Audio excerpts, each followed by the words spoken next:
Good morning সবাইকে। আমি ঝুমা, আমার ঘরকন্যায় তোমাদের সকলকে স্বাগত জানি। শুরু করছি আরও একটা নতুন দিন, আরও একটা নতুন ব্লগ। আর আজ হলো ইতু সংক্রান্তি, মানে ইতু পুজোর শেষ দিন। তো আজ আমরা ইতু পুজো করবো। আজকে সকাল সকাল এসে গেছে, একদম 7:30টার মধ্যে এসেই কাটাকুটি স্টার্ট করে দিয়েছে। আমি এই সবে চান টান করে এবার মাকে জয়েন করব, কারণ হচ্ছে অনেক কাজ, তাই না?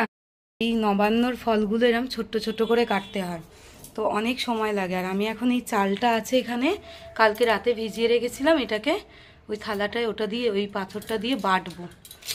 আজ যেহেতু ইতু পুজো, আর ইতু পুজো যেহেতু আজকে মানে অঘ্রাণ মাসের সংক্রান্তি, আজকে হচ্ছে ইতু পুজোর সমাপ্তি। তো তা কার্তিক মাসের সংক্রান্তি থেকে ইতু পুজো শুরু হয়েছিল। 1 মাস ধরে ওই ঠাকুর আমি পুজো করছি, ওই যে। আর এবার হচ্ছে আজকে হচ্ছে ইতু পুজোর সমাপ্তি। আজকে ওই জন্য আমরা ঠাকুরকে একটু নবান্ন দিই। নবান্ন কি? নবান্ন হচ্ছে সব নতুন জিনিস একটু একটু করে ঠাকুরকে দেওয়া হয়। তো নবান্নটা কি করে বানাচ্ছি সেটা তোমাদের সাথে একটু শেয়ার করি, চলো। প্রথমে এখানে চালটাকে আমি বেটে নিচ্ছি, কিন্তু ক্যামেরা করতে করতে এক হাতে বাটা যাচ্ছে না, তাই আমি একটুখানি সাইডে রেখে দিয়ে চালটাকে বেটে নিই। চলো, চালটা খুব মিহি করে বেটে নেবো। চালটা একদম এরম মিহি করে বেটে নিয়েছি। আর এরপর একটু নারকোল কুড়ে নেবো আর কি, ভালো করে। একটাই নারকোল এনেছি, তো নারকোলটাকে ভালো করে কুড়ে নেবো।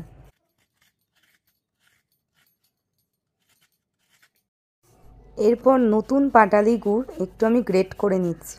গ্রেট করে নিলে ভালো হয়, তাই জন্য আর কি একটু দুধের সাথে মিশে যেতে ভালো হয়, ওই জন্য গ্রেট করে নিচ্ছি। এখানে কি কি ফল আছে বলো তো? কলা, কমলা লেবু, নাশপাতি, আপেল, শাকালু নেই, তোমার পানি ফল, শশা, আর হচ্ছে পেয়ারা, আর আখ, আর এখানে মা বেদানাটা ছাড়িয়ে রেখেছে, আঙুর আছে, কড়াইশুঁটি আছে, যত রকম ইচ্ছা এখানে ফল আর কি দেওয়া যায়। নাশপাতি আছে, যত রকমের ইচ্ছা ফল মাকে দেওয়া যায়। এবার আমরা যেভাবে দিই, 9টা, 11টা, 7টা, যে যেভাবে ইচ্ছা দিতে পারো। আর এর মধ্যে এবার আমি যে নতুন গোবিন্দভোগ চালটা বেটে রেখেছিলাম, তোমাদের আগেই দেখালাম, ওইটা এর মধ্যে দিয়ে দেওয়া হচ্ছে। এবার দিয়ে দিচ্ছি দুধ। এটা কাঁচা দুধই যায় কিন্তু, হ্যাঁ, দুধ ফুটিয়ে বা কিছু না, কাঁচা দুধ।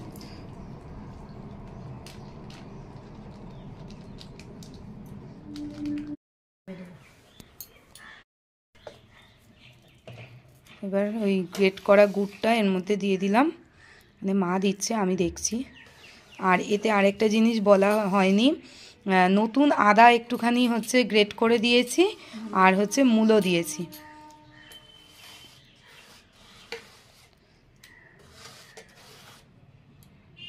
ওপর দিয়ে একটু নারকোল ছড়িয়ে দিচ্ছে।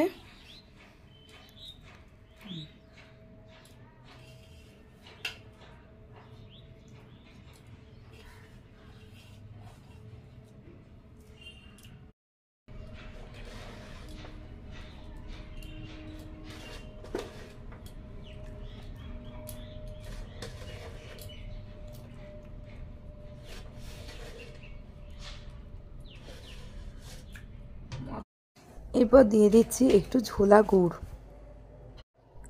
এরপর মায়ের সামনে ধরে দিয়েছি একটু পাটিসাপটা আর একটু মোয়া আর নতুন গুড়ের সন্দেশ। আর এই হচ্ছে মায়ের আর কি নবান্ন। তো চলো এবার পুজোটা শুরু করা যাক। প্রথমেই হচ্ছে ঘটে জল দিয়ে দিতে হয়। এরপর মা ইতু পুজোর যে পাঁচালিটা থাকে সেটা পড়ে নেব।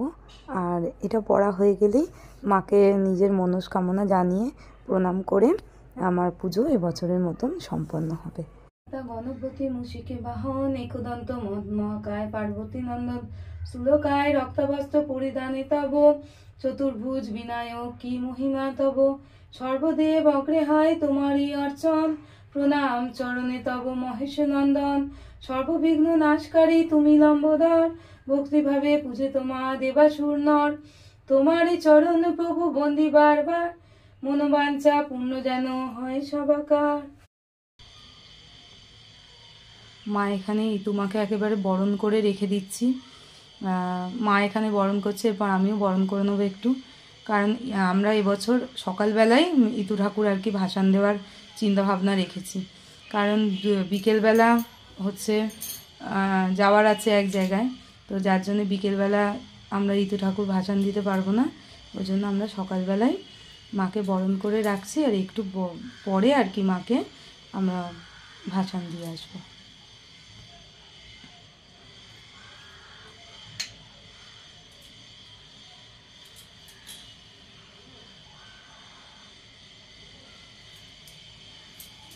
আমরা চা খাচ্ছি আর জিমির অবস্থা দেখো। কি খাবি? বিস্কুট খাবি? হ্যাঁ, তুই তো এক্ষুনি তোর বিস্কুট খেয়ে এলি না। দেখো কেরা মিথ্যে কথা বলতে শিখেছে। হ্যাঁ, তুই তো এক্ষুনি বিস্কুট খেয়েছিস, ওখান থেকে খেতে হবে না। আর দিলাম তো, আর না না নিজেরটা দিয়েছিস, আমাকে দিয়েছিস একটু তোর থেকে, তুই তো চারটে খেয়ে নি গপ গপ করে। এখানে গোবিন্দভোগ চাল আর ডাল দিয়ে আজকে একটু খিচুড়ি করব। আর মা এখানে কাটাকুটি করছে, আর একজনের অবস্থা দেখো, দুজনের অবস্থাটা দেখো, ও দেখতে পাচ্ছে না, আর এ একেবারে সামনে। এই দেখো দেখো দেখো, কোলে মাথা দিয়ে মাকে পটাচ্ছে, দুটো কড়াইশুঁটি দিলেও বোধহয় ও শান্তি। খিচুড়ি খাবে?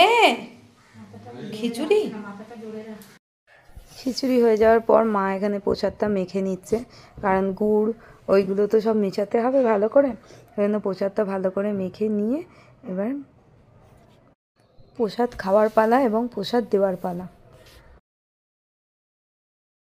যে ঠাকুর আজকে দিয়ে দিলাম তার কারণ হচ্ছে এটা, বিকেলবেলা বাবা হসপিটালে ভর্তি, তাই বাবাকে একটু দেখতে এসেছি। মা ওপরে গেছে,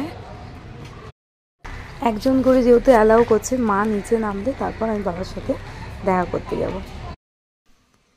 তো বাবাকে দেখে আমি এখন বাড়ি চলে এসেছি, মায়ের বাড়িতে মায়ের সাথেই এসেছি, এখানে একটু বসবো, তারপর রাত্রিবেলা শুভ এসে নিয়ে যাবে। যেহেতু মা একা রয়েছে, মনটাও তো একটু খারাপ হয়, যে মন খারাপ মানে একটা মানে একা একা লাগবে। আর রোববার আমি এমনিই মায়ের কাছে আসি, ওটা কোনো ব্যাপার না, তো ওই জন্য আজকে হচ্ছে মায়ের কাছে একটু বসবো, তারপর বাড়ি যাব।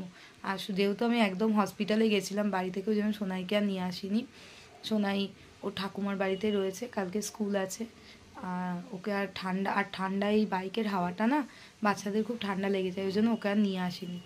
তো যাই হোক, একটু মায়ের সাথে আড্ডা দিয়ে আমি বাড়ি যাব তারপরে। তো যাই হোক, এখন 9টা মতো বাজে, আমি বাড়ি চলে এসেছি মায়ের বাড়ি থেকে। বাড়িতে এসে এখানে একটু আলু ভাজা বসিয়েছি, আর কি আজকে একটু আলু ভাজা দিয়ে রাত্রিবেলা একটু মুড়ি খাবো, কারণ খিচুড়িটা আজকে দুপুরবেলা অনেকটা খেয়ে ফেলেছি, আর তারপর একটু শোয়া হয়নি যেহেতু বাবার কাছে গেলাম, তো যার জন্যে হচ্ছে ঠিকঠাক আর কি পেটটা একটু ভার ভার লাগছে, তো যার জন্যে আজকে একটু ওই আলু ভাজা করব, আলু ভাজা দিয়ে একটু মুড়ি খাবো, ব্যাস, তাহলেই আমার পেট ভর্তি হয়ে যাবে। আর শুভ হচ্ছে আজকে রাত্রিবেলা একটা বিরিয়ানি কিনে এনেছে, ও তো নিরামিষ খায় না ইতু পুজো এইসবেতে, তো আজকেও একটা বিরিয়ানি ওর জন্য কিনে এনেছে, ওটাও খেয়ে নেবে। আর মেয়ে ও ঠাকুমার কাছে আছে যেহেতু, তো ঠাকুমা মানে ওখান থেকে ও খেয়ে দিয়ে আসবে, যার জন্যে আমার জন্যে আর বেশি কিছু না করে একটু আলু ভাজা আর একটু ওই মুড়ি খেয়ে নেব। আলুটা ভাজা হয়ে গেছে, আলু ভাজার পর এবার হচ্ছে ঘরদোরটা একটু ঝাঁট দেবো, ঘরদোরটা না কিচকিচ করছে, কেন করছে জানি না, ঘরদোরটা একটু ঝাঁট দেবো। আর অবস্থা দেখো দেখো, কি কি হয়েছে তোমার, কি হয়েছে? দিয়ামণি বাড়ি চলে গেছে, কাদর করতে হবে। আচ্ছা আচ্ছা আচ্ছা আচ্ছা, পাগলামি করো না, সবাই তোমায় দেখছে, তুমি পাগল বলবে, সবাই লোকে বলবে তুমি পাগল, হ্যাঁ তুমি পাগল বলবে। আমি একটু আদর খাচ্ছিল, চিনি ওকে এসে চমকে চামকে নিচে নামিয়ে দিল।